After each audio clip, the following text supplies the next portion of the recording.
जय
संतांची या माथा चरणावरी श्री संतांची या माथा चरणावरी श्री संतांची या माथा चरणावरी साष्टांग हे करी दंडवत साष्टांग हे करी दंडवत श्री संतांची या माथा चरणावरी श्री संतांची या माथा चरणावरी साष्टांग हे करी दंडवत साष्टांग हे करी दंडवत विश्रांती पावलो सांभाळा उत्तरी विश्रांती पावलो सांभाळा उत्तरी विश्रांती पावलो सांभाळा उत्तरी वाढले अंतरी प्रेम सुख वाढले अंतरी प्रेम सुख वाढले अंतरी प्रेम सुख दौरली हे काया कृपेच्या ओळसे दौरली हे काया कृपेच्या ओढसे दौरली हे काया कृपेच्या ओळसे दौरली हे काया कृपेच्या बोळसे नवे अनारीचे उद्धरवले नव्हे अनारीचे उद्धर नव्हे अनारीचे उद्धर विश्रांती पावलो सांभाळा उत्तरी पावलो सांभाळा उत्तरे विश्रांती पावलो सांभाळा उत्तरी विश्रांती पावलो सांभाळा उत्तरे वाढले अंतरी प्रेम सुख वाढले अंतरी प्रेम सुख वाढले अंतरी प्रेम सुख कामने मदन घडता सेवा तुका म्हणे मज न घडता सेवा कामने मदन घडता सेवा तुका म्हणे मज न घडता सेवा पूर्व पुण्य ठेवा उडवला पूर्व पुण्य ठेवा ओढवला पूर्व पुण्य ठेवा ओढवला कामने मदन घडता सेवा तुका म्हणे मज न घडता सेवा कामने मदन घडता सेवा तुका म्हणे मज न घडता सेवा पूर्व पुण्य ठेवा ओढवला पूर्व पुण्य ठेवा ओढवला विश्रांती पावलो सांभाळा उत्तरी विश्रांती पावलो सांभाळा उत्तरे विश्रांती पावलो सांभाळा उत्तरी विश्रांती पावलो सांभाळा उत्तरे वाढली अंतरी प्रेम सुख वाढले अंतरी प्रेम सुख वाढले अंतरी प्रेम सुख विठोबार कुमाई विठोबार कुमाई विठोबार कुमाई विठोबार कुमाई विठोबार कुमाई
संतांची या माथा चरणावरी साष्टांग हे करी दंडवत विश्रांती पावलो सांभाळा उत्तरी वाढले अंतरी प्रेम सुख डौरली हे काया कृपेच्या ओरसे नव्हे अनारिसे उद्धरलो विश्रांती पावलो सांभाळा उत्तरी वाढले अंतरी प्रेम सुख तुका म्हणे मज न घडता सेवा तुका म्हणे मज न घडता सेवा पूर्व पुण्य ठेवा ओढवला विश्रांती पावलो सांभाळा उत्तरी वाढले अंतरी प्रेम सुख विठाल विठाल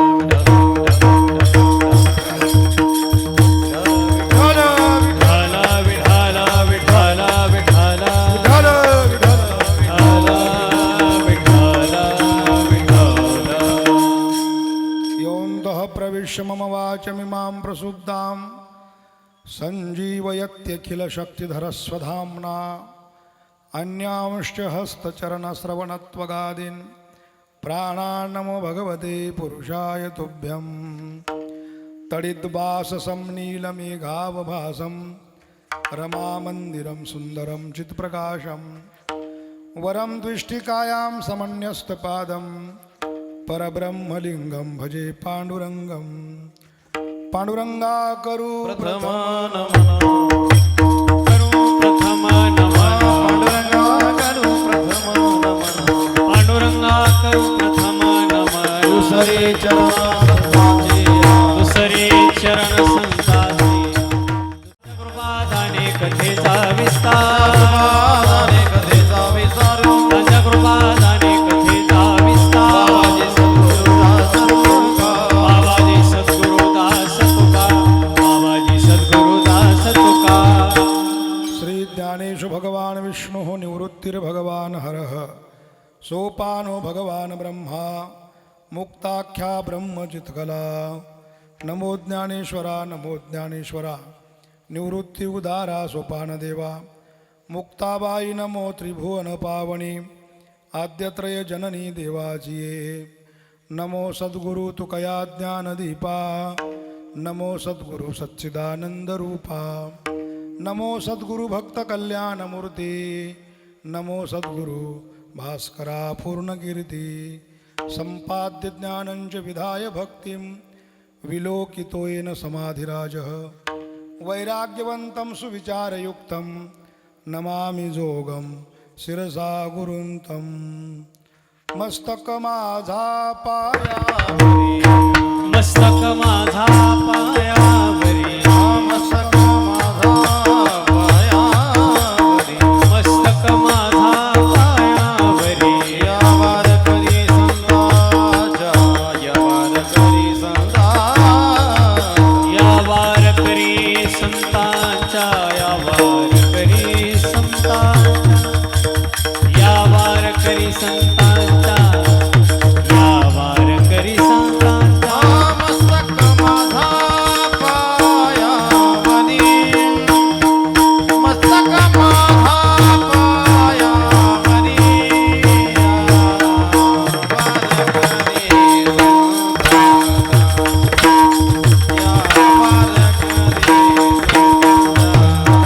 हे मस्तक माझा पायावरी मस्तक माझा पायावरी या वारकरी संतांच्या या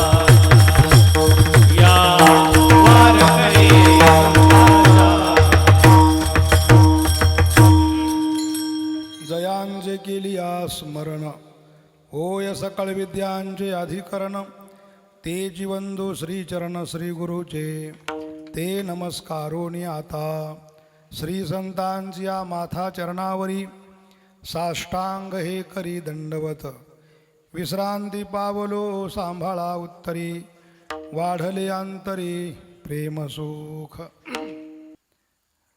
प्रस्तुत प्राप्तस्थळी प्राप्त प्रसंगी कीर्तनरूपी सेवेकरिता निवडलेला अभंग महान भगवत भक्त जगद्वंदनीय जगद्गुरू श्रीमंत श्री तुकोबाराया यांचा संतांना नमस्कार करणारा, नमस्काराचा प्रकार सांगणारा, नमस्काराचं फल सांगणारा चार चरणाचा संतपर प्रकरणातील पहिल्याच क्रमांकाचा प्रस्तुत असा अभंग आहे. विठ्ठल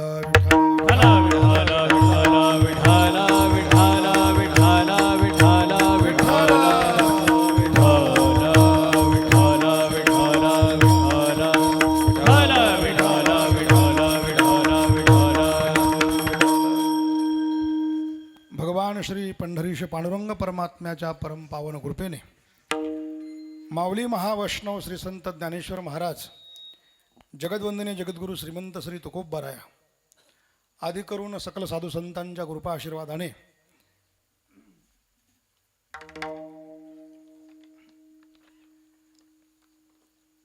वैकुंठवासी हरिभक्तीपरायण बारकू बाबा सोनार, वैकुंठवासी हरिभक्तीपरायण पांडुरंग सदू पगार, वैकुंठवासी हरिभक्तीपरायण रामभाऊ तुकाराम पगार यांच्या आशीर्वादाने व गुरुवर्य वैकुंठवासी हरिभक्तीपरायण मधुकर महाराज जाधव झोपूळ यांच्या प्रेरणेने व समस्त ग्रामस्थ खडक ओझर यांच्या सहकार्याने श्री आद्य शंकराचार्य महाराजांच्या जयंतीनिमित्त तथा श्री हनुमान मंदिर जीर्णोद्धारानिमित्ताने वर्ष 56 चालू असलेला हा अखंड हरिनाम सप्ताह आजचा पहिला दिवस आणि या पहिल्या दिवसाची सेवा समस्त ग्रामस्थ खडक ओझर यांच्याकडून माझ्याकडे आलेली आहे. विठ्ठल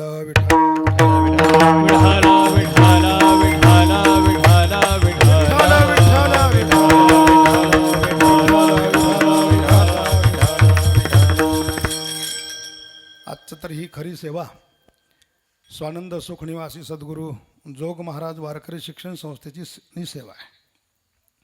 मी एक त्या संस्थेचा सेवक असल्यामुळे आणि ही सेवा करण्याचं भाग्य मला प्राप्त झालेलं आहे.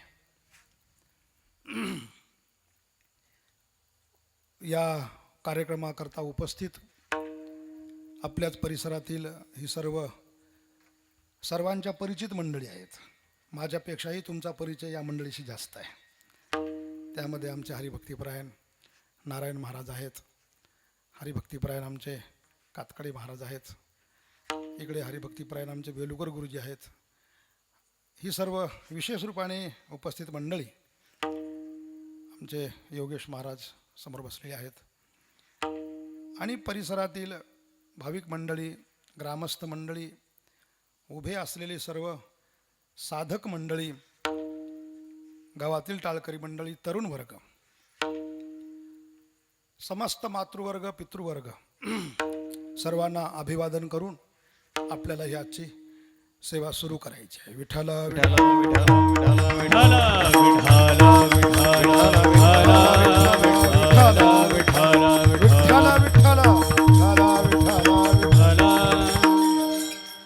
सप्ताहाचा पहिला दिवस असल्यामुळे पहिल्या दिवसाच्या कीर्तनकाराचे काही कर्तव्य असतात, काही सूचना सांगायच्या असतात, ज्या सूचना तुम्हाला पाठच आहेत. 56वं वर्ष आहे, नवीन सांगायची काही गरज नाही, सर्व पाठ आहे. काय कीर्तनामध्ये बोलायचं नाही, कीर्तनामध्ये झोपायचं नाही, कीर्तनामध्ये उठायचं नाही, बरं का. सर्वांचं वेगळं वेगळं फळ सांगितलेलं आहे. बोललं तर काय होतं माहिती आहे तुम्हाला? बेंडूक व्हावं लागतं. झोपलं तर काय होतं? आजगर व्हावं लागतं. उठलं तर उठावं लागतं. विठ्ठला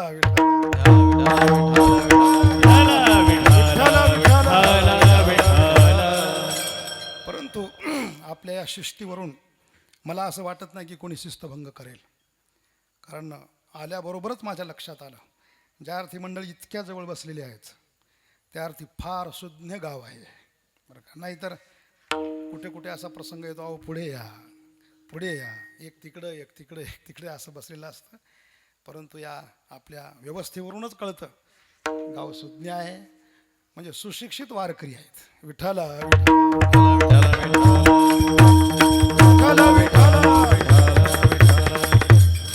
सर्वात मोठी उपलब्धी मला ही दिसते, ह्याच्या मुक्ताबाई, जनाबाई, गंगा, यमुना, सरस्वती समोर बसल्यात ना, ही सप्ताहातली सर्वात मोठी उपलब्धी आहे.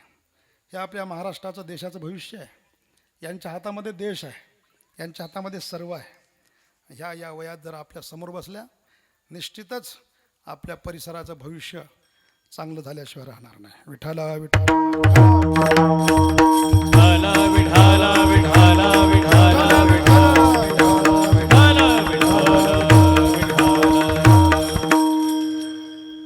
आजचा पहिला दिवस म्हटलं की मंगलाचरण ठरलेलंच आहे. कारण कुठलंही कार्य प्रारंभ करायचं असेल तर मंगलाचरण करावं लागतं. सामान्य शेतकरी मनुष्य सकाळी सकाळी आंघोळ न करता ट्रॅक्टरवर बसला त्या अगोदर काय करतो? त्या चाकाच्या पाया पडतो. त्यालाही माहीत आहे काम सुरू करायचं आहे, मंगलाचरण झालं पाहिजे, नमस्कार झाला पाहिजे. साधा माणूस, त्याला कसलाही संस्कार नाही, शास्त्र शिकला नाही, कुठे काही नाही, माळ नाही गळ्यात, परंतु तरी त्यालाही माहीत आहे की कुठलंही कार्य प्रारंभ करायचा असेल तर नमस्कार केला पाहिजे. म्हणून तोही आपला नमस्कार करतो, कुणीही असो. हा नियम आहे की कार्याच्या आरंभी मंगलाचरण होणं आवश्यक आहे. का? तर मंगलाचरणाने विघ्न नाश होतो. विठ्ठला विठ्ठला विठाला विठाला विठाला विठाला विठाला विठाला. म्हणून मंगलाचरणाचे अनेक प्रकार आहेत. काही मंडळी पहिल्या दिवशी नामपर अभंग घेतात, काही मंडळी भगवंताच्या स्वरूप वर्णन करणारा अभंग घेतात, काही मंडळी भगवंताला नमस्कार करणारा अभंग घेतात, काही मंडळी संतांना नमस्कार करणारा अभंग घेतात. आज मी जो अभंग घेतलेला आहे तो संतांना नमस्कार करणारा अभंग घेतलेला आहे. का? तर याचं कारण आहे, आपण वर लिहिलेलंच आहे, आद्य शंकराचार्य, जगद्गुरू आद्य शंकराचार्यांची जयंती आहे आज. आणि ज्यांच्या समोर कीर्तन आहे ते श्री हनुमंतराय आहेत, संत आहेत. म्हणून यांच्याच निमित्ताने यांच्या समोर जर कीर्तन असेल तर निश्चितच त्यांना आणि नमस्कार झाला पाहिजे. विठ्ठल विठ्ठल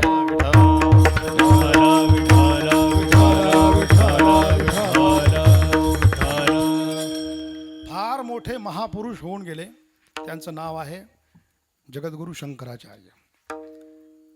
3च जगद्गुरू झाले फक्त. पहिले जगद्गुरू कृष्णम वंदे जगद्गुरुम, भगवान श्रीकृष्ण. दुसरे जगद्गुरू शंकराचार्य.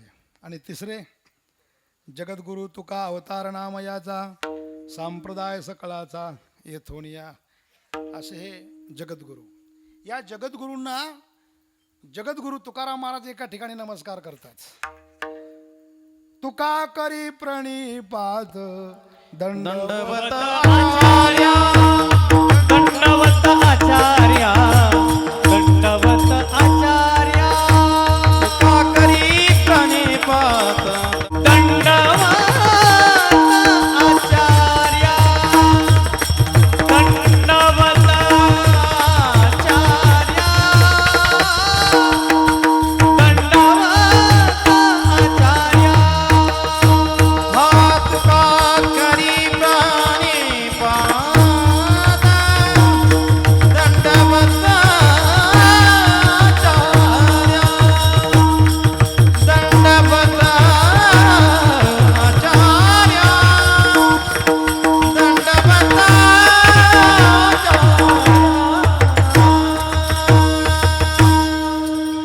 हिंदू धर्माचं फार मोठं काम केलं जगद्गुरू शंकराचार्यांनी. जो समाज भरकटलेला होता, कर्मकांडाच्या मागे लागलेला होता, त्या समाजाला योग्य दिशेला आणि वाटचाल करण्याची प्रेरणा देणारे जगद्गुरू शंकराचार्य आहेत. यांची ख्याती अशी आहे, अष्टवर्षे चतुर्वेदी, द्वादशे सर्व शास्त्रविद, षोडशे कृतवान भाष्य, द्वात्रिंशत् मुनिरभ्यगात. असं त्यांचं वर्णन एका श्लोकामध्ये केलेलं आहे. वयाच्या 8व्या वर्षीच त्यांना 4ही वेद पाठ होते. हे आपल्याला न पटणारी गोष्ट आहे, परंतु आजही असे महात्मे सापडतात. एक विद्यार्थी आहे आमचा आळंदीला, 9 वर्षाचा विद्यार्थी आहे, संपूर्ण ज्ञानेश्वरी मुखोद्गत आहे.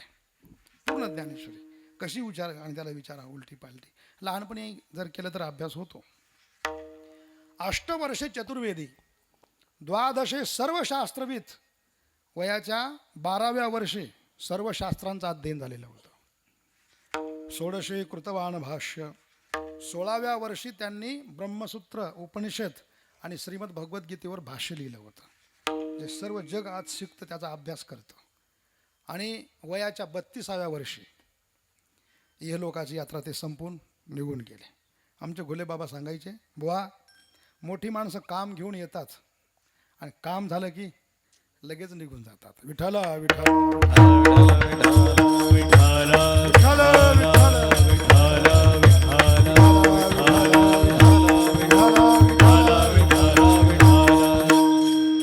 असे ही जगद्गुरू शंकराचार्य महाराज यांचा आपला वारकरी संप्रदायाचा बराच संबंध आहे. कसा संबंध आहे? एके ठिकाणी माऊली ज्ञानोबा ज्ञानेश्वरीमध्ये स्पष्ट लिहितात, भाष्यकारा ते वाट पुसतू, है ना. म्हणतात, मी या ज्ञानेश्वरीवर टीका लिहित असताना जिथे जिथे मला अडचण आली तिथे तिथे मी आचार्य शंकराचार्यांना मी वाट विचारलेली आहे, म्हणजे त्यांचं भाष्य बघितलं आणि त्यानुसार मी वाटचाल केलेली आहे. असे असणारे व्यासाचा मागोवा घेतू, भाष्यकारा ते वाट पुसतू, असे नाथबाबांच्या भागवतात तर स्पष्टपणे आचार्यांचा उल्लेख आहे. नमो आद्य गुरु शंकरू असं म्हटलेलं आहे. तर आपण फार या ठिकाणी सुज्ञ पाऊल उचललेलं आहे की या पत्रिकेवरच नाव टाकलेलं आहे. तुम्हाला कोणी सूचित केलं की दरवर्षी टाकता की याच वर्षी टाकले मला माहीत नाही. दरवर्षी टाकताय का? हो. तर ही फार मोठी गोष्ट आहे, कारण ते फार मोठी व्यक्ती, सर्व जगतामध्ये त्यांना सन्मान आहे, मान आहे, म्हणून आज त्यांची जयंती आहे. विठ्ठल विठ्ठल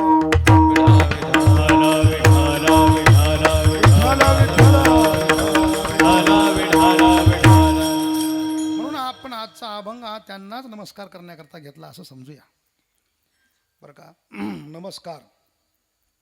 आता मंगलाचे 2-3 प्रकार आहेत, आपण बघितलेले आहेत, पण हा नमस्कार फार महत्त्वाचा आहे. एक मंगलाचरण असतं वस्तुनिर्देश रूप मंगल, एक मंगलाचरण असतं आशीर्वाद रूप मंगल, आणि एक असतं नमस्कार रूप मंगल.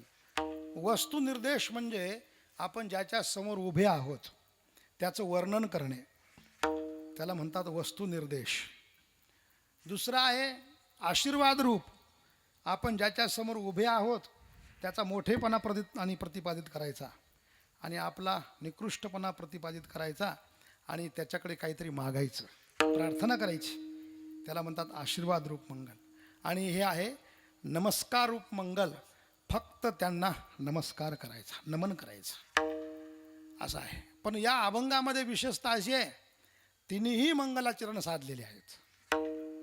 नमस्कार रूप मंगल, माथा चरणा वरी नमस्कार रूप मंगल. आशीर्वाद रूप मंगल, विश्रांती पावलो सांभाळा उत्तरी, सांभाळा माझा सांभाळ करा, आशीर्वाद रूप मंगल आहे. आणि वस्तुनिर्देश रूप मंगल पहिल्याच शब्दातून आहे, श्री विठ्ठल विठ्ठल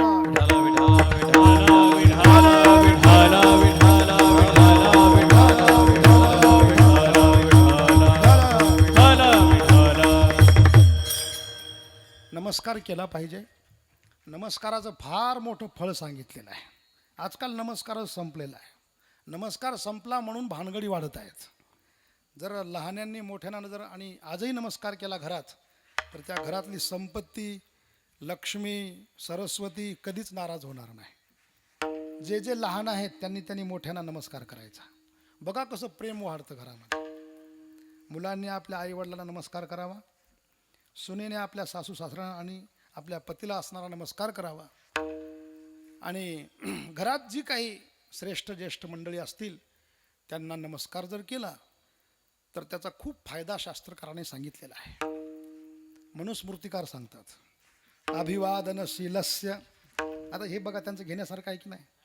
अभिवादनशीलस्य नित्यवृद्धोपसेविनः चत्वारी तस्य वर्धन्ते आयुर्विद्या यशोबलम.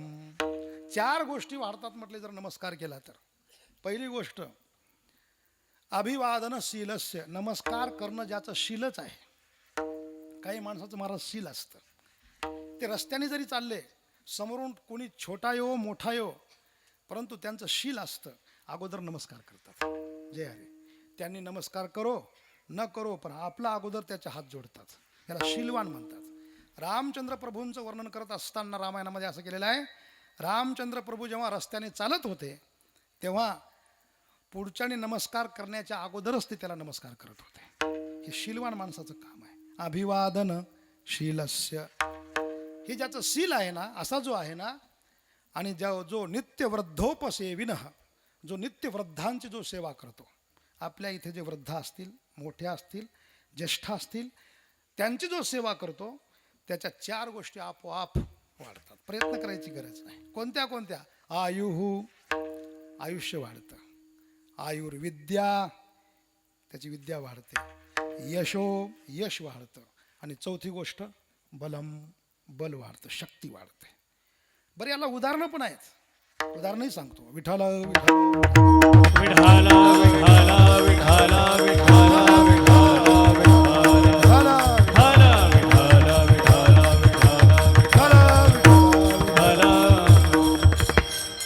बरं का, जेव्हा जेव्हा भजन होईल तेव्हा तेव्हा टाळी वाजवायला विसरू नका. मी सांगायचं विसरलो पहिल्या नियमात. त्याच्यामुळे तुम्ही लक्षात ठेवलं नाही बरं का. म्हणा विठाला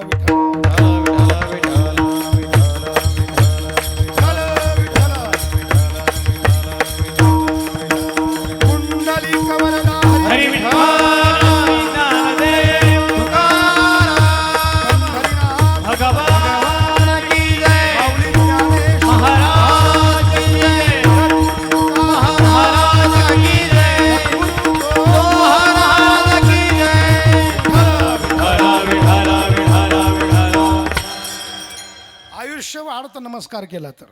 कुणाचं वाढलं आयुष्य तुम्हाला माहीत आहे, फक्त मी तुम्हाला स्पर्श करून देतो. ज्ञानोबराय पैठणवरून नेवास्याला गेलेले आहेत. आणखी नेवास्यामध्ये पोहोचले नाही, गावाच्या बाहेरच बसले होते. काय झालं होतं, तिकडून एक प्रेत यात्रा येत होती. त्याच्यामुळे त्यांना वाटलं की आपण थोडंसं बाजूला, रस्त्याच्या बाजूला बसावं, म्हणून ते रस्त्याच्या बाजूला जाऊन बसले. ती प्रेत यात्रा होती त्या गावातील एक सज्जन व्यक्तीची. त्यांचं नाव होतं सच्चिदानंद बाबा. तर त्या काळातली ती परंपरा पद्धत होती, स्वइच्छेने पत्नी आणि सती जात होती.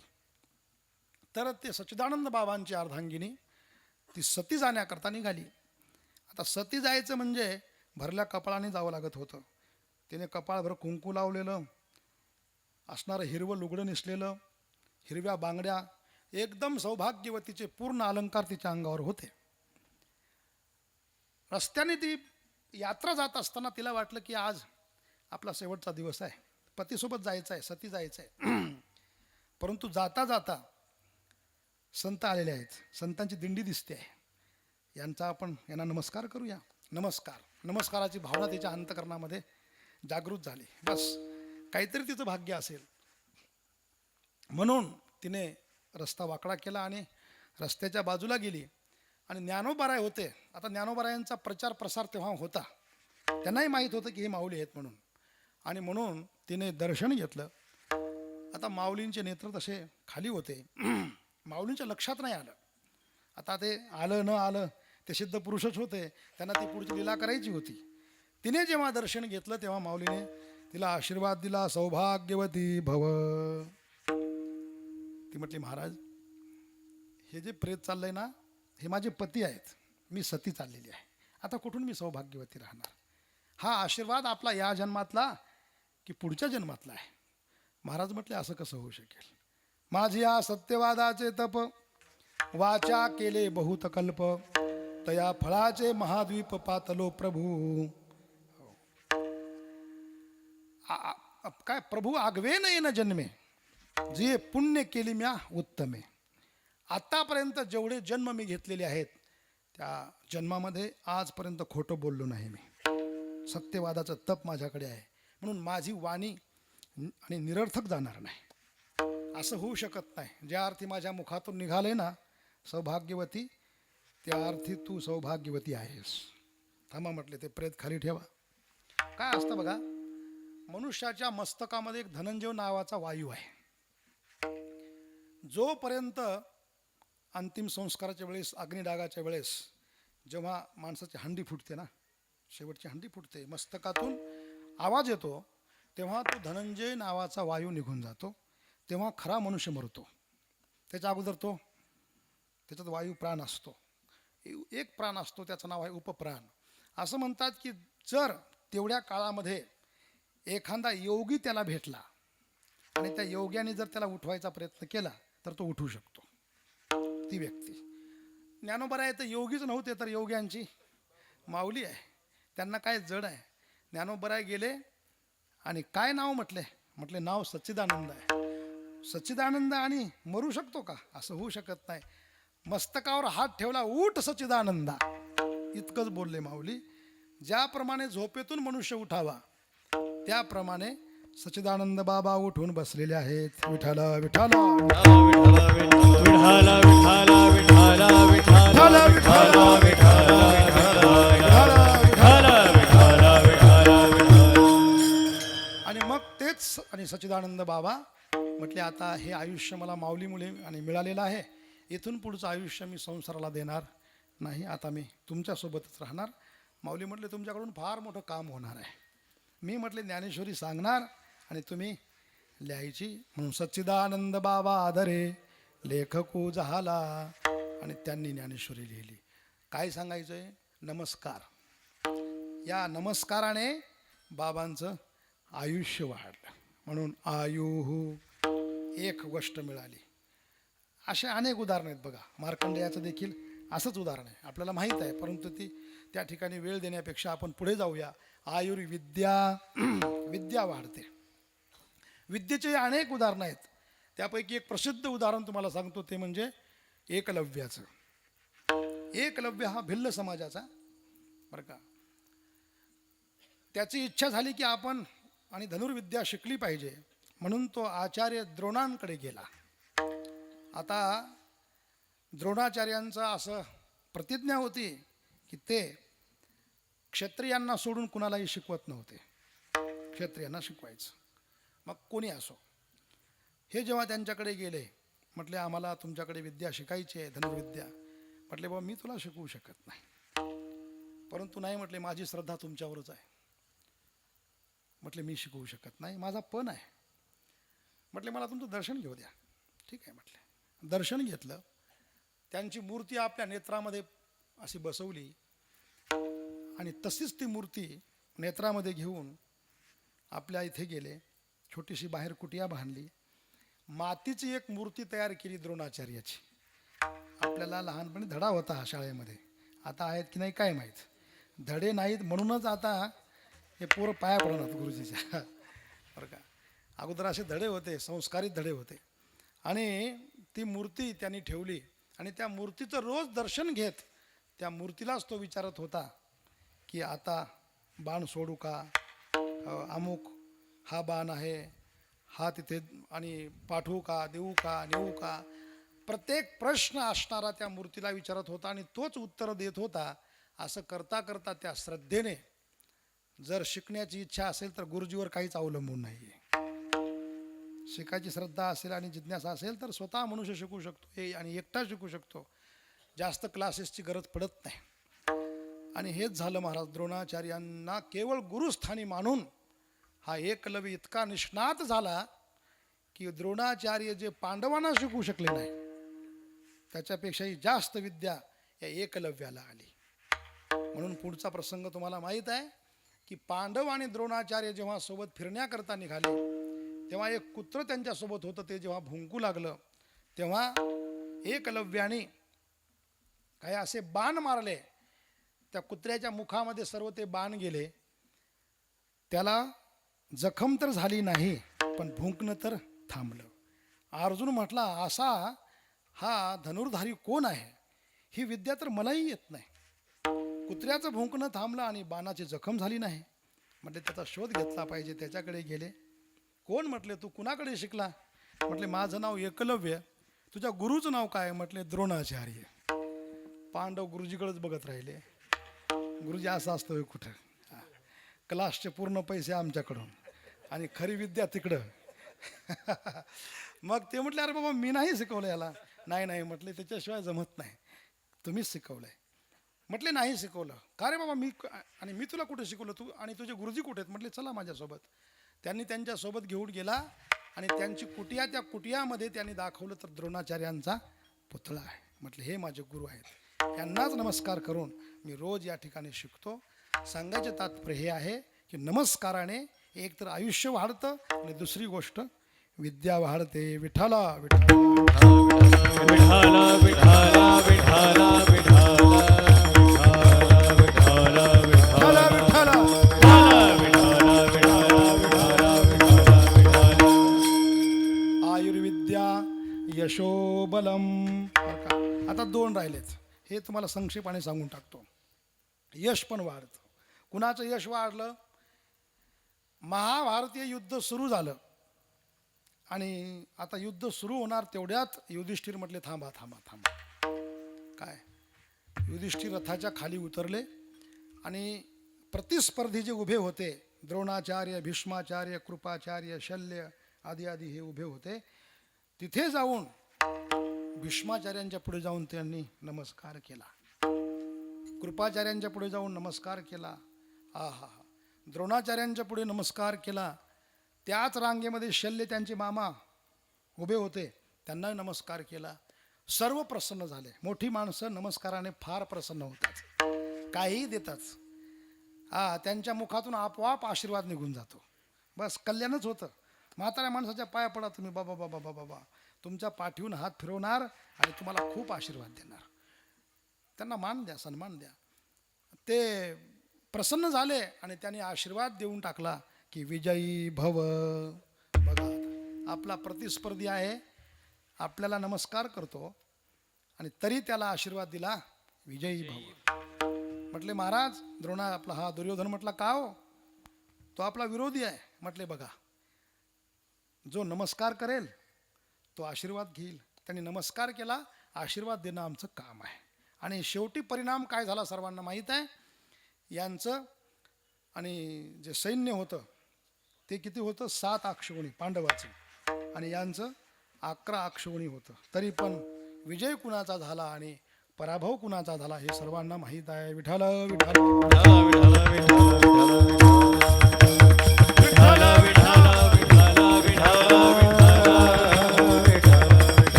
आता एक राहिलं शेवटचं, बलम.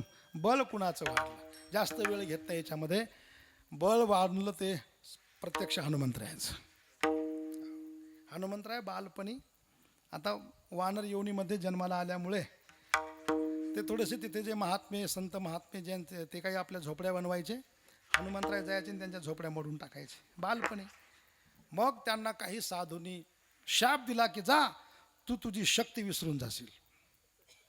शाप दिला आणि हनुमंतराय त्यांची शक्ती विसरून गेले. आणि शेवटी मग त्यांना विनवणी केली, महाराज असं करू नका. बाकीचे संत म्हटले यांना फार मोठं काम करायचं आहे, पुढे रामाची सेवा करायची आहे, असं करू नका. मग त्यांना सांगितलं की तू काय कर, आता ज्या संतांनी तुला शाप दिलेला आहे त्यांना नमस्कार कर. आणि मग हनुमंतराय आता रोज शांतपणाने जायचे आणि त्यांना नमस्कार करायचे. ते संत महात्मे प्रसन्न झाले. म्हटले हनुमंता, आम्ही तुला शाप दिलाय तर खरं आहे, आता तो काही शाप आम्ही आणि परत घेऊ शकत नाही. परंतु एक गोष्ट आहे, म्हटले तुला जेव्हा तुझी शक्तीचं स्मरण करून दिलं जाईल तेव्हा तुझी शक्ती तुला प्राप्त होईल. आजही तुम्ही जर हनुमंताच्या पुढे गेलात तर लगेच आपलं काम सांगायचं नाही. मग काय करायचं? अगोदर हनुमंतरायाच्या शक्तीचं ज्ञान करून द्यायचं. जय हनुमान ज्ञान गुण सागर, जय कपी सतिहू लोक उजागर, रामदूता तुलित बलधामा, अंजनी पुत्र पवन सुतनामा. हनुमंताचं जे शक्ती आहे त्याचं स्मरण करून द्यायचं की तुम्ही फार मोठे कामं केले. शूरा आणि धीर स्वामी काजी तुम्ही सादर, काय भक्तीच्या त्या वाटा मज दावाव्या सुबटा. तर अशा प्रकारे हनुमंतरायाला आपल्या बळाचं स्मरण झालं म्हणजेच बल प्राप्त झालं. विठ्ठल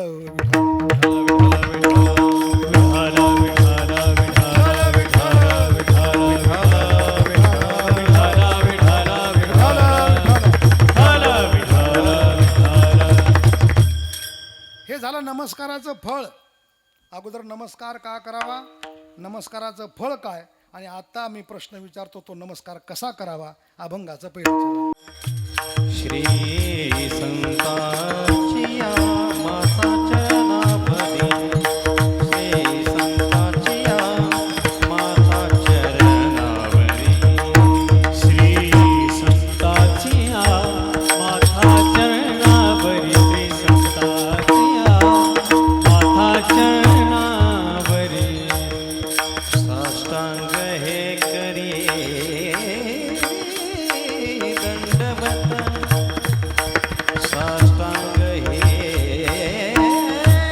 करिये दंडवत, दंडवत, दंडवत, विश्रांती पावलो सांभाळा तरी, विश्रांती पावलो सांभाळा तरी.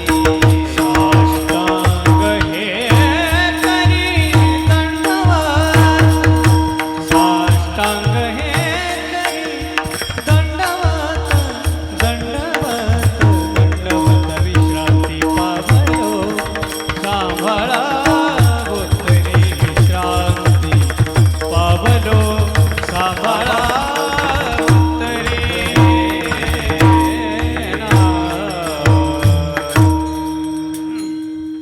श्री संतांची या माथा चरणावरी, साष्टांग हे करी दंडवत. मूळ गाथेमध्ये श्री संतांची या असा पाठ आहे.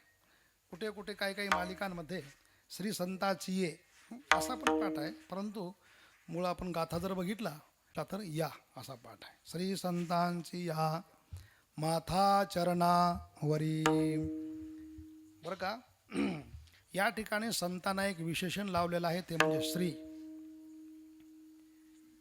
श्री कुणालाही लावता येत नाही. जो अनिमादिक सिद्धीने संपन्न आहे त्याला श्री लावावं लागतं. बरं का, जो जो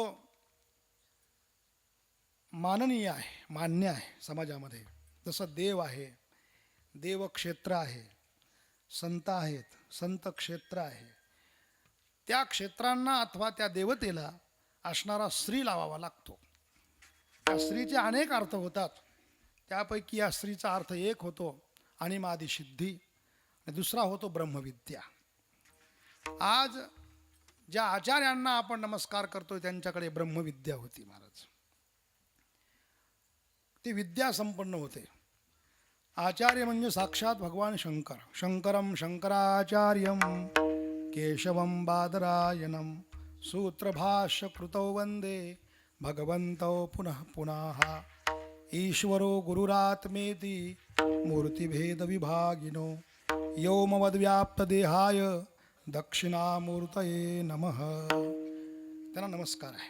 आणि त्यांच्यापुढे श्री आहे, कारण ब्रह्मविद्येने ते संपन्न आहेत म्हणून. श्री श्री शंकराचार्य महाराज त्यांनी अनेकाचं खंडन केलं. त्या काळामध्ये कुमारील भट्ट जे कर्मकांडी होते त्यांचं त्यांनी खंडन केलं. केवळ म्हणायचे, म्हणती संसारी जन्मीजे यज्ञाधिक कर्म कीजे आणि स्वर्ग सुख भोगीजे मनोहर. याचाच जास्त प्रचार होता. सर्व यज्ञच होत होते. लोक भजन विसरले होते, चिंतन विसरले होते, वेदांत विसरले होते, अध्यात्म विसरले, कर्मकांडाच्या पाठीमागे सर्व लागले होते. कारण त्यांनी वेदांताचं खंडन करून कर्मकांड मानलेलं होतं. परंतु शंकराचार्यांनी तेव्हा वेदांताचं खंडन करून आपलं कर्मकांडाचं खंडन करून असणारा वेदांताचं मंडन केलेलं आहे. बरं का, तेव्हाच असणारा बौद्ध मत फार आणि पसरलेलं होतं. खूप शून्यम शून्यम, सर्वम क्षणिकम क्षणिकम, सर्वम दुःखम दुःखम, सर्वम स्वलक्षणम स्वलक्षणम. बुद्धांचे 4 शिष्य. बुद्ध हे नास्तिक मत आणि मतवाद्यामध्ये येतात. त्यांना वेद मान्य नाही, म्हणून त्यांचं खंडन देखील आचार्यांनी त्या काळात फार मोठ्या प्रमाणात केलं. म्हणून आचार्य हे ब्रह्मविद्या संपन्न होते, म्हणून त्यांना श्री म्हटलेलं आहे. अनिमादिक सिद्धी देखील साधू संतांकडे असतात, त्यांच्याकडेही होत्या. सर्वांना माहीत आहे की कुमारील भट्टाची जी धर्मपत्नी आहे तिचं नाव आहे सरस्वती. कुमारील भट्टासोबत वाद सुरू झाला आणि कुमारील भट्ट हरले. आता त्यांचं असं ठरलं होतं, जो हरेल तो त्याचा शिष्य होईल. आता हे कुमारील भट्ट हारले. म्हटले आता चला माझ्यासोबत. त्यांची धर्मपत्नी म्हटली महाराज काय झालं? म्हटले हे हारले, तुमचे पती आमच्यासोबत वादामध्ये हारले, आता मी यांना घेऊन चाललो. ती सरस्वती म्हटली माझे पती, माझ्या पतीच्या शरीरावर माझाही अधिकार आहे, त्याची अर्धांगिनी मी आहे. जोपर्यंत तुम्ही मला जिंकणार नाहीत तोपर्यंत माझे पती हारले नाहीत. ठीक आहे. आणि महाराज त्या सरस्वतीने, आता ते संसारिक होते आणि हे पडले आपले संन्याशी. तिने संसारातले काही प्रश्न विचारले ज्यांचा अनुभव यांना कधी आला नाही. असे प्रश्न विचारल्यानंतर आचार्य म्हटले मला काही वेळ पाहिजे. वेळ पाहिजे म्हटले वेळ दिला जाईल. मग त्यानंतर आता अनिमादी सिद्धी त्यांच्याकडे कशी होती, तर आचार्यांनी पुन्हा वेळ घेतला आणि नुकताच एका राजाचा अंत झाला होता. तो राजा मेलेला होता. तेव्हाच आचार्यांनी काय केलं, आपलं शरीर आता योगसिद्धीच्या माध्यमातून हे शरीर एका गुफेत ठेवलं. शिष्यांना सांगितलं की या शरीराची रक्षा करा आणि पूर्णपणे प्राण आणि जीवात्मा घेऊन आचार्य योगसिद्धीच्या माध्यमातून स्थूल शरीर इथे सोडून सूक्ष्म शरीराने त्या राजाच्या शरीरामध्ये गेले आणि त्या राजाच्या शरीरामध्ये जाऊन त्या ठिकाणी राज्य कारभार आणि बघितला. संसारातील जे अनुभव असतात, जे काही सूक्ष्मता असते, त्यांनी ती काही सूक्ष्मतेचा अनुभव घेतला. काही प्रश्नांचे त्यांनी उत्तरं शोधले. याच्यामधून तुम्ही काही वेगळा अर्थ काढायचा नाही. फक्त काही ज्या गोष्टी असतात ज्या संसारिकालाच माहीत असतात, अशा गोष्टींचा त्यांनी अनुभव घेतला. आणि आचार्य पुन्हा असणारे, आता त्यानंतर तो फार मोठा विषय झाला की तिथल्या प्रधानांनी ओळखलं की हे आपला राजा नाही आहे, याच्यामध्ये कोणीतरी शरीरामध्ये प्रवेश केलेला आहे, परंतु जी व्यक्ती आहे ती मात्र चांगली आहे. म्हणून त्या प्रधानांनी असा प्रयत्न केला होता की याचं शरीर कुठेतरी असेल, म्हणून ते शरीर आपण नष्ट करू म्हणजे हा राजा आपल्याला कायमस्वरूपी मिळेल. म्हणून त्यांनी तो प्रयत्न केला, परंतु आचार्यांनी त्यांच्या शिष्याने तसं काही होऊ दिलं नाही. आणि मग अचानक आचार्य तिथून त्याच्या शरीरातून बाहेर निघाले आणि पुन्हा आपल्या शरीरामध्ये जाऊन त्या सरस्वतीला तिच्या प्रश्नाचे उत्तर दिले. आणि मग ती सरस्वती असणारी हारली आणि तिथून पुढे कुमारील भट्ट जे आहेत ते आचार्यांचे शिष्य झाले. विठ्ठल विठ्ठल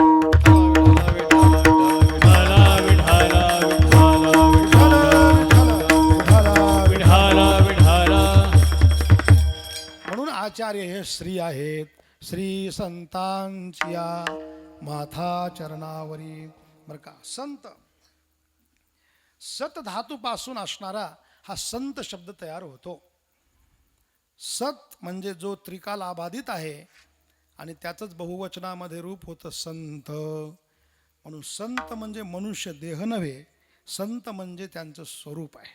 बरं का, माऊली म्हणतात की ते चालते ज्ञानाचे बिंब, तयाचे अवयव ते सुखाचे कोंभ, एर माणूसपण ते भांब, लौकिक भाग. एके ठिकाणी जगद्गुरु तुकाराम महाराज देखील सांगतात, संत नवती जगा मानसाच्या सारिके, संत नवती जगा मानसाच्या सारिके, संत नवती मानसाच्या सारिके, संत नवती जगा मानसाच्या सारिके. समुद्र नदी नो हे पैगा, समुद्र नदी नव्हे पैगा, पाषाण म्हणून लिंगा, पाषाण म्हणून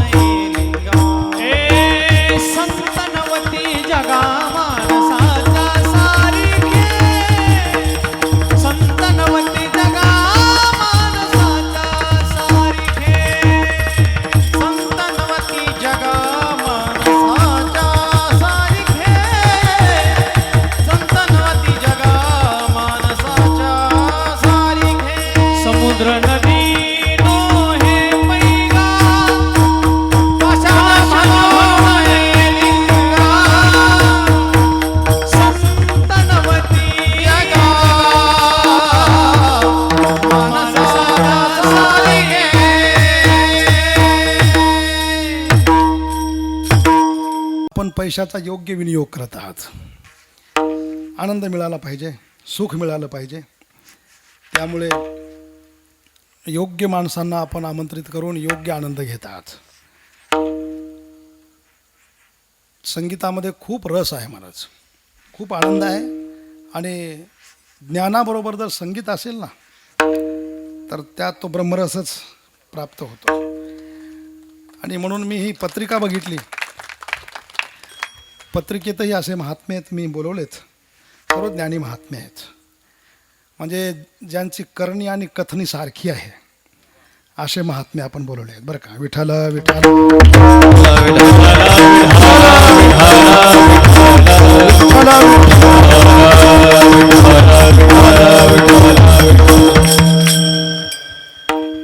तर संत हे म्हणजे भगवत स्वरूपच असतात.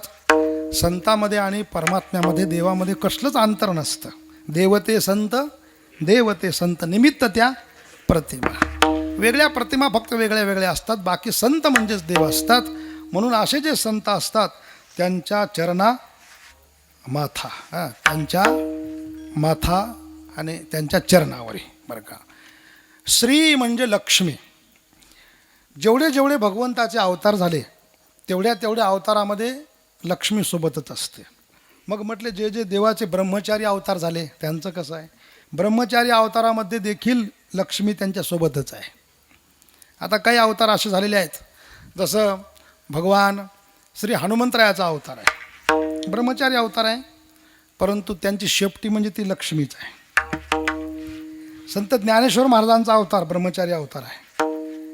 तर त्या ठिकाणी ज्ञानोबारायांच्या दरवाज्यात जो सोन्याचा पिंपळ आहे तो पिंपळ म्हणजे कोण आहे, लक्ष्मीच आहे बरं का. सद्गुरू जोग महाराज ब्रह्मचारी अवतार आहे, विष्णूचा अवतार, परंतु त्यांच्यासोबतही लक्ष्मी आहे. काय, त्यांच्या हातात जी काठी आहे ना ती लक्ष्मीच आहे. विठ्ठल विठ्ठल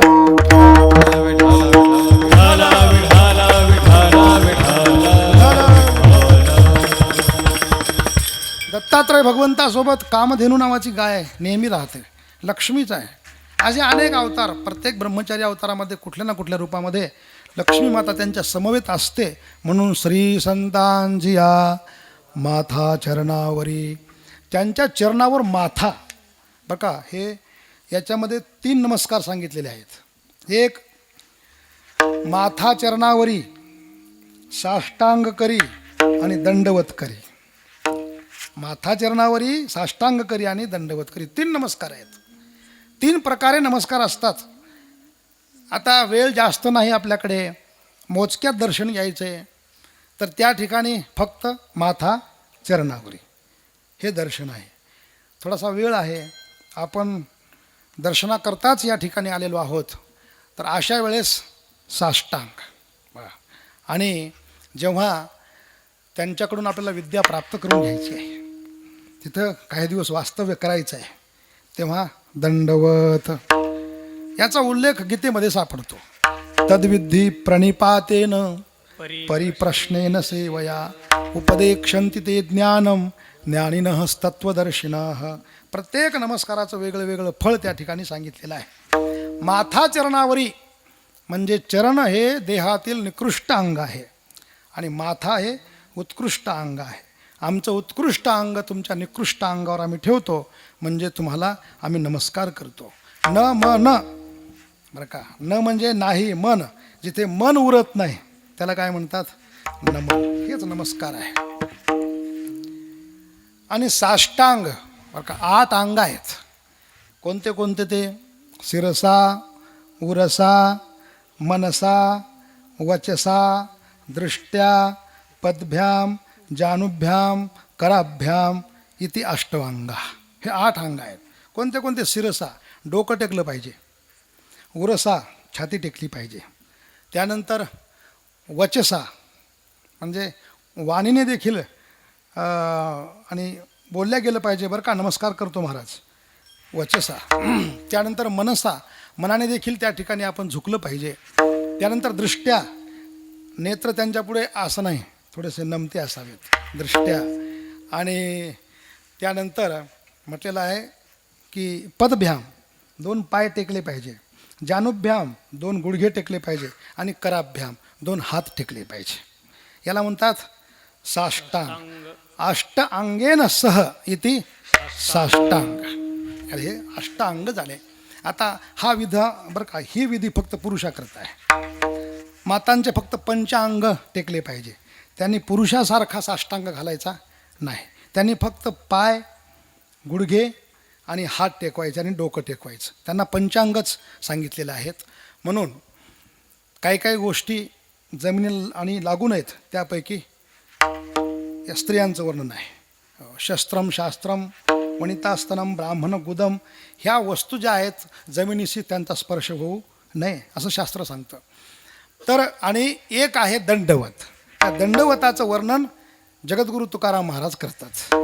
आणि तो दंडवत कसा असतो, हे चोपदार महाराजांकडे काठी आहे बघा. हे कशा करताय हो, तुम्हाला उभं राहण्याकरता. काठी एवढ्या करताच आहे, जर कोणी उठलं तर चोप द्यायचा है ना, चोप द्यायच्या आहे म्हणून तुम्ही चोपदार आहेत. तर ही जी काठी आहे, हिला जर याने हातातून सोडलं तर ती काठी कसलाही विचार न करता सपसेल खाली पडेल है ना. त्यालाच म्हणतात दंडवत. दंडवत दंडा परी काही उरी नुरा. काही मुली नुरावी, काही मुली नुरावी. दंडवत दंडापरी काही मुली नुरावी, काही मुली नुरावी, काही मुली नुरावी. दंडवता दंडापरी काही मुली नुरावी, काही मुली नुरावी, काही मुली नुरावी. दंडवता दंडापरी काही मुली नुरावी, काही मुली नुरावी, काही मुली नुरावी, नुरावी. दंडवत दंडापरी काही उरी नुरावी. आजही आपल्या वारकऱ्यांमध्ये हा दंडवत फार मान्य आहे. आजही आळंदीला कोणी गेला की सुरुवातीला माऊलीच्या पुढे काय घालतो, दंडवत घालतो. पांडुरंगाच्या आणि त्या ठिकाणी महाद्वारामध्ये त्या ठिकाणी दंडवत घालतो. दंडवताचा फार मोठा प्रकार वारकरी संप्रदायामध्ये आहे. म्हणून साष्टांग हे करी दंडवत. बरं का, या चरणातून महाराज आपली कृतज्ञता व्यक्त करतात. कृतज्ञता. कृत म्हणजे केलेले आणि ज्ञ म्हणजे जाणणारा. केलेल्या उपकाराची जाणीव ठेवणं याला कृतज्ञता असं म्हणतात. आणि कृतघ्न म्हणजे कृत म्हणजे केलेले, घ्न हंती म्हणजे ठार मारणे. केलेल्या उपकारालाच ठार मारणारा तो कृतज्ञ असतो. परंतु जगद्गुरू तुकोबाराय हे कृतज्ञ आहेत.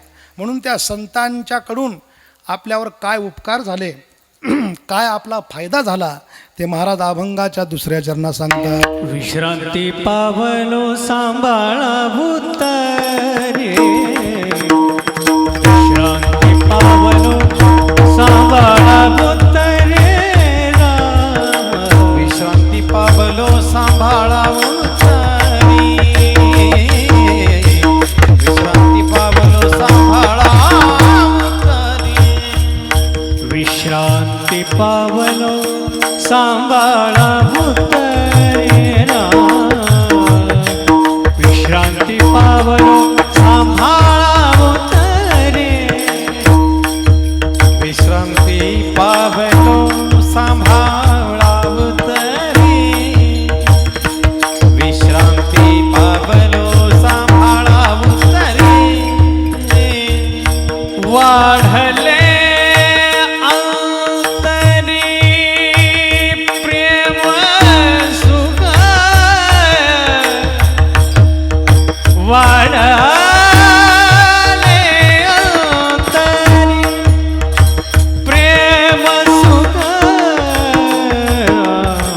विश्रांती पावलो सांभाळा भूतरे, ये विश्रांती पावलो सांभाळा भूतरे.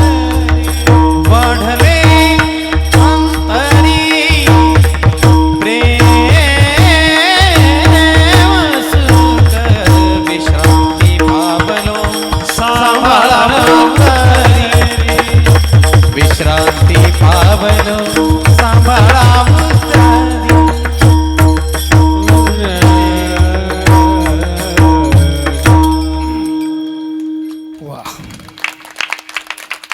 ते स्वयंस्फूर्तीने बरं आहे बरं का.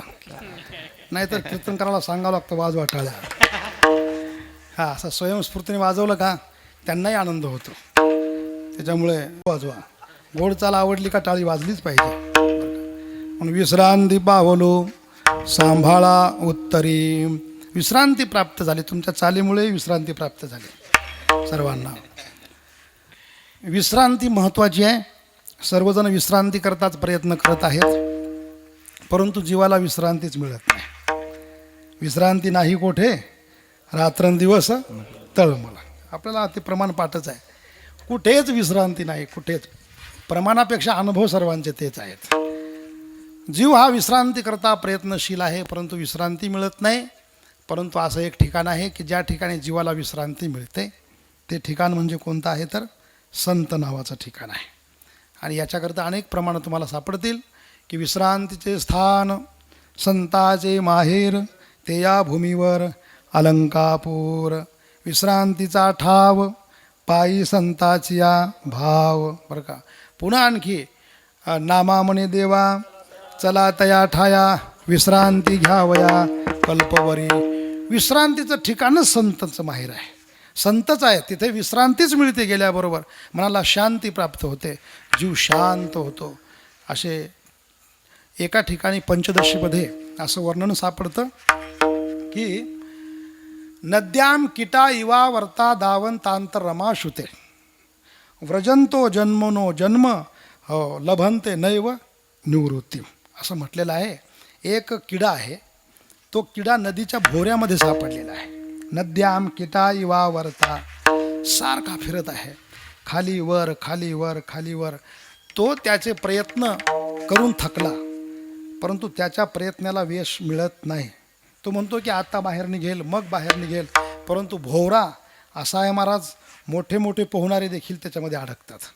बाहेर निघू शकत नाही मनुष्य. तो कीटक होता.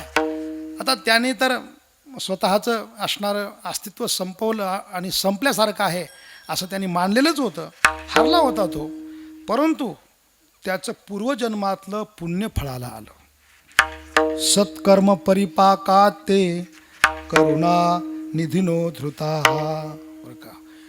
आणि त्यांनी काय केलं की त्या किड्याला आपल्या हातावर उचललं आणि त्या ठिकाणी एक वृक्ष होता, त्या वृक्षाच्या खाली नेऊन ठेवलं आणि त्या किड्याला फार मोठी विश्रांती मिळाली.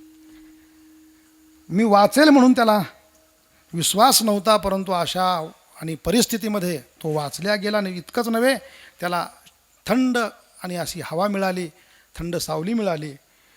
तद्वत या जीवाचं देखील तेच होतं. हा जीव या संसार चक्रामध्ये इतका अडकलेला आहे, इतका फिरतो इतका फिरतो इतका फिरतो.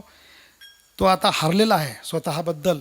त्याने विश्रांतीचे अनेक मोठे उपाय केले, परंतु एकही उपाय आणि त्याला तो लाभप्रद झाला नाही. शेवटी त्याचंच सत्कर्म आणि फलीभूत झालं. सत्कर्म परिपाकात ते करुणा निधीनो धृता. हा. आणि त्याला उचललं आणि त्याला यथायोग्य ठिकाणी म्हणजे एका आत्मबोधावर त्यांना नेऊन ठेवलं आणि मग त्या जीवाला विश्रांती प्राप्त झाली. विश्रांती पावलो. आता मात्र योग झालेला आहे, पण आता क्षेम होणं गरजेचं आहे. सांभाळा उत्तरी. बघा, ज्ञानबोधानंतर देखील असंभावना आणि विपरीत भावना ह्या दोन गोष्टी येऊ शकतात. आणि तरीही त्या ठिकाणी जीवाला पुन्हा आणि दुःख प्राप्त होऊ शकतं.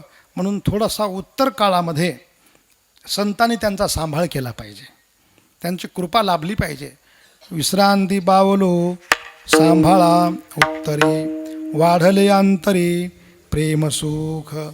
फार दुर्लभ असणारी गोष्ट, अंतःकरणामध्ये प्रेम उत्पन्न झालं. सर्व संसाराविषयी प्रेम उत्पन्न होईल यात काही नवल नाही. संसारातलं जे उत्पन्न होतं त्याला प्रेम म्हणत नाहीत, त्याला मोह असं म्हणतात. प्रेम फक्त जे परमार्थामध्ये देवाविषयी उत्पन्न होतं, देवाच्या नामाविषयी उत्पन्न होतं, ग्रंथाविषयी आणि उत्पन्न होतं, त्यालाच प्रेम म्हणतात. संसारात आपण ज्याला प्रेम म्हणतो त्याचं खरं नाव आहे आसक्ती, मोह. विठ्ठल विठ्ठल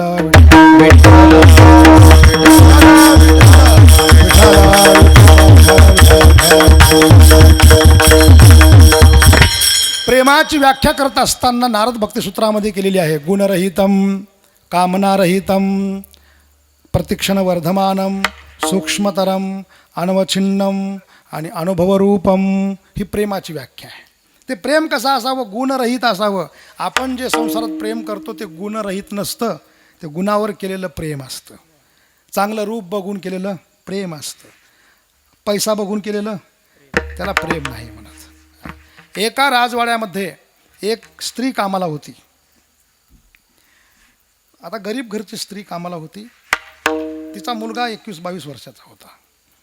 आता काय झालं, एक दिवस तो मुलगा तिला बोलवण्याकरता राजवाड्यामध्ये गेला. आपली आई कामाला आहे आणि महाराज तिथे ती राजकुमारी बसलेली होती. त्या मुलाने ती राजकुमारी बघितली आणि तो मुलगा त्याने इतकं सुंदर रूप कधी बघितलं नाही. घरी आला, आईला म्हटलं, आई मी लग्न करेल तर त्या राजकुमारीशी. आई म्हटली, बाबा आपण झोपडीत राहतो, विचार कर थोडासा. माणसाने विचार करून काही काही गोष्टी आणि त्या ठिकाणी निर्णय घेतला पाहिजे. हे काही योग्य नाही. नाही, तो मुलगा जरा वेडा होता. तो म्हटला, नाही असं नाही, मी अन्न सोडून देणार, मी आता जेवण करणार नाही, मी आता प्राण सोडून देईल, मी लग्न करेल तर त्या राजकुमारीशी करेल. ती आई बिचारी परेशान झाली. एक दिवस कामाला गेली नाही. दुसऱ्या दिवशी त्या राणीने तिला बोलवण्याकरता पाठवलं. ती आली. त्या राजकुमाराने विचारलं, का गं काल नाही आली कामाला, चेहरा पडलाय तुझा, काय दुःख आहे तुझं? ती म्हटली, बाईसाहेब मी तुम्हाला कसं सांगू, जर सांगितलं तर तुम्ही मला मृत्यूदंड द्याल. ती राजकुमारी म्हटली, तसं काय होणार नाही, सांग तू बिनधास्त. ती म्हटली, असं झालं. म्हटली, काल माझा मुलगा इथे आला परवा, त्याने तुम्हाला बघितलं आणि तो म्हणतो की मी लग्न करेल तर तुमच्याशीच. ती राजकुमारी हुशार होती. असं काय म्हटली, त्याला उद्या इथे घेऊन ये. ठीक आहे. आता त्या राजकुमारीला माहीत होतं की त्याचं प्रेम नेमकं माझ्यावर आहे की माझ्या रूपावर आहे. हुशार होती ती. त्या राजकुमारीने महाराज अशी एक औषध खाल्लं बरं का, ज्या औषधामुळे जुलाब सुरू झाली. तिला खूप जुलाब सुरू झाले, खूप. आता जुलाब अशी गोष्ट आहे, काही टाका पोटामध्ये ते पोटात राहत नाही.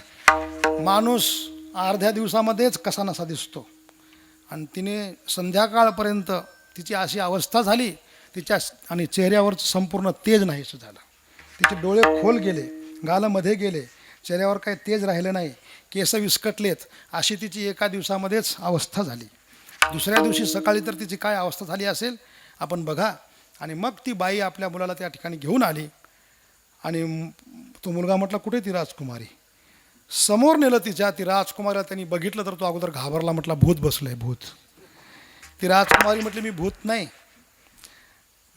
मी तीच आहे जिला तू बघितलं होतं. सांग, लग्न करशील माझ्यासोबत? म्हटलं, नको, तुझ्यासोबत कोण लग्न करणार आहे? पण म्हटलं, तुझं जे सौंदर्य होतं परवा दिवशी ते त्या ठिकाणी कुठं गेलं? तिनं काय केलं होतं महाराज, आपले जुलाब एका भांड्यात भरून ठेवले होते. ती म्हणजे तुला माझं सौंदर्य बघायचं आहे, त्या भांड्यात आहे म्हणे, जाऊन बघ. तेच सौंदर्य आहे. सांगायचे तात्पर्य काय, संसारा ज्याला प्रेम आपण म्हणतो ते प्रेम गुणरहित नाही, गुणसहित आहे. विठाला विठाला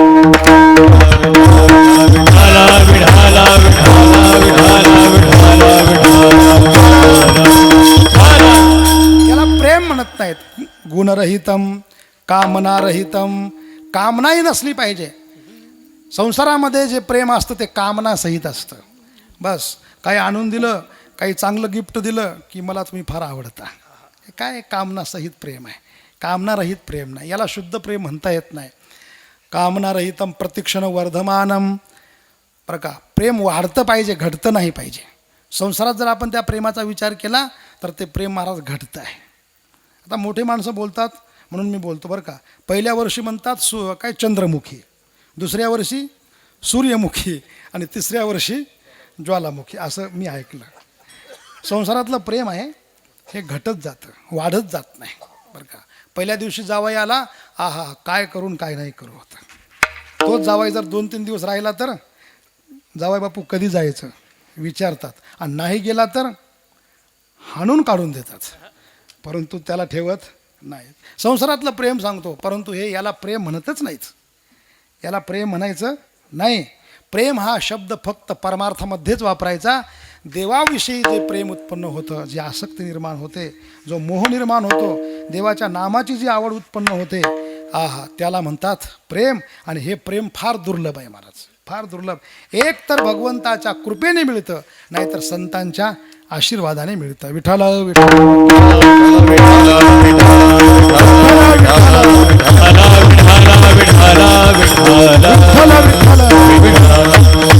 विश्रांती पावलो सांभाळा उत्तरी, वाढले अंतरी प्रेम सुख. आणि एकदा का प्रेम सुख वाढलं की मग आपोआप त्याची काया शृंगारित होते. त्या अभंगाच्या तिसऱ्याच्या डोरले आया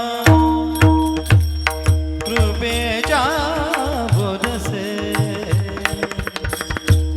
डोरले आया कृपेच्या बोधसे डोरली हे काया कृपेच्या ओरसे डोरली हे काया काया कृपेच्या ओरसे ना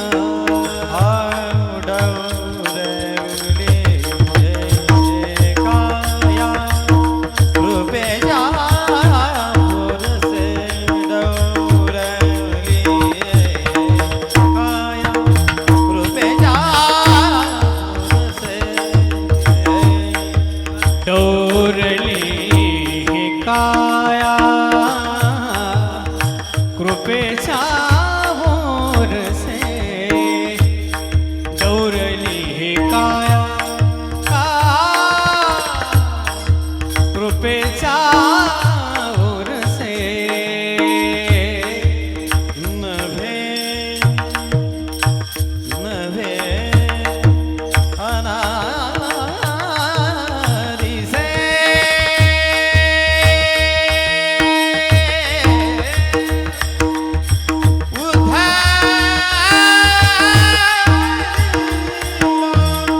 उधरिलो उधरिलो विश्रांती पावन सांभाळा उत्तरी विश्रांती पावन सांभाळा उत्तरी नभे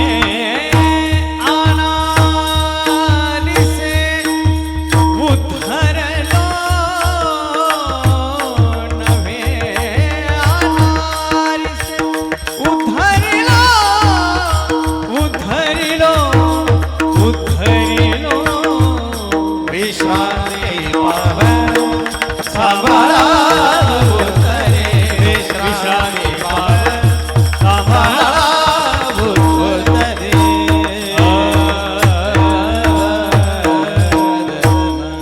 डोरली हे काया कृपेच्या ओरसे नव्हे अनारिसे उद्धरिलो. संतांची कृपा झाली की त्या जीवामध्ये अष्टसात्विक भाव उत्पन्न होतात आणि तो जीव आपोआप सुंदर दिसू लागतो. म्हणून संतांची कृपा ही अनेकावर झालेली आहे. त्यापैकी महाराज म्हणतात ही कृपा माझ्यावर झाली आणि माझी काया अगदी सुंदर दिसू लागलेली आहे. म्हणून आता मी सांगतो की नभे अनारिसे उद्धरलो. दुसऱ्या कुठल्याही उपायाने माझा उद्धार झाला नाही, केवळ तुमच्या कृपेमुळेच माझा उद्धार झाला. महाराज ते म्हणतात की ह्या संतांची कृपा होण्याकरता तुम्ही त्या संतांची काहीतरी सेवा केली असेल. महाराज म्हटले खरं सांगतो, माझ्या जीवनामध्ये मला गुरु मिळाले, परंतु परी नाही घडली सेवा काय, त्यांची मला काही सेवा करता आली नाही.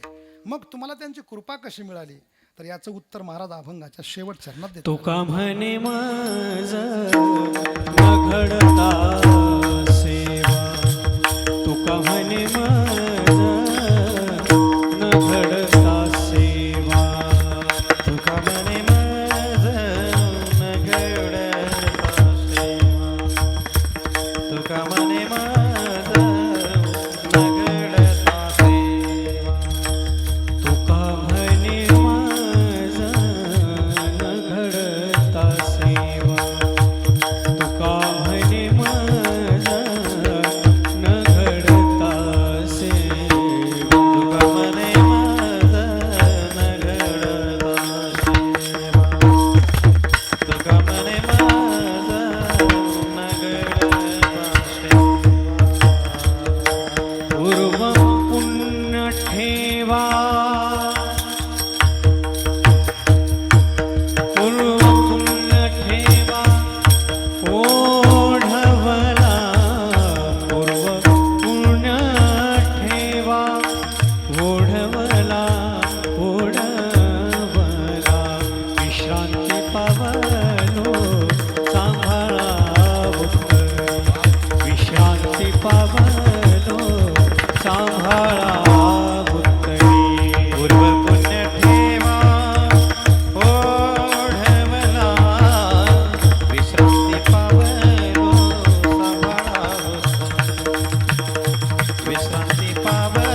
विठोबार घुमाए विठोबार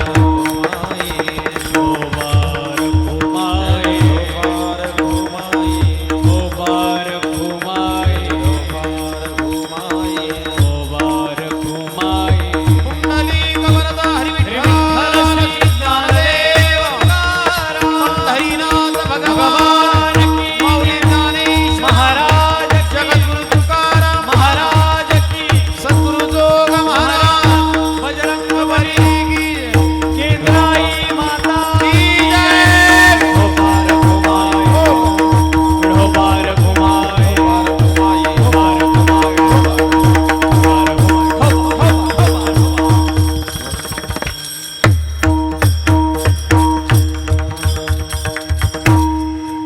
पूर्व पुण्य ठेवा ओढवाला. संतांची भेट होण्याकरता पूर्व पुण्याई लागते. जिथे जिथे संतांची भेट झालेली आहे तिथे तिथे संतांनी हाच दाखला दिलेला आहे की आमचं पूर्व पुण्य फळाला आलं म्हणून आम्हाला संत भेटले. याचा अर्थ संत भेटण्याकरता काय लागतं? पुण्यच लागतं. असं 3-4 ठिकाणं आपल्याला सापडतील. कोण पुण्य यांचा होईन सेवक, म्हणजे पुण्य असल्याशिवाय सेवक होता येत नाही. किंवा कोण पुण्य कोणा गाठी ज्यासी आयसियाची भेटी, बरं का. किंवा पुण्य फळले बहुता दिवसा भाग्य उदयाचा ठसा झालो सन्मुख तो कैसा संत चरण पावलो. म्हणून संतांच्या भेटीकरता पुण्य लागतं. आणि हे पुण्य बघा आपल्याकडे आहे. आपण खरंच पुण्यवान आहात, आपण भाग्यवान आहात की या सप्ताहाच्या निमित्ताने मोठी मोठी संत मंडळी आपल्या गावात पदार्पण करणार आहेत, येणार आहेत आणि त्यांच्या मुखातून आपण अमृत वचन श्रवण करणार आहात. हे पुण्याशिवाय आणि होत नाही.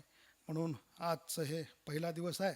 आज जर मी जास्तच लांबवलं तर उद्या संख्या कदाचित म्हणतील नाही तसं होणार नाही. मला माहीत आहे, मी अगोदरच समजून गेलं की इथं काहीच होत नाही.